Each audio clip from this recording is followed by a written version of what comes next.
I think the important thing here is a lot of the times we look at healing as needing something from the outside world, Mm, right? We need a psychedelic, we need a doctor, we need a medication, so on and so forth. And I'm not saying that there can't be a useful place for all of those things.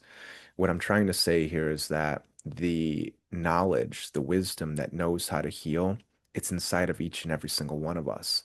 The answer doesn't come from a doctor, from a therapist, or from a psychedelic, from that matter. mm, There's no magic pills. There's no quick and easy fix. All of that information that knows how to heal, the wisdom, the wholeness, it's inside of each and every one of us. mm, And while we may become disconnected from it, and while we can lose it, it can't be broken and mm, it cannot be destroyed. It's still inside of each and every one of us. And so the process is just reconnecting with it. And mm, so as a therapist, this is what I do, and this is what I always encourage people to look for as well, is to work with somebody who can help you find it inside yourself. mm. The answers are not out there in the world, they're inside of each and every one of us, and we all have the ability to reconnect with it.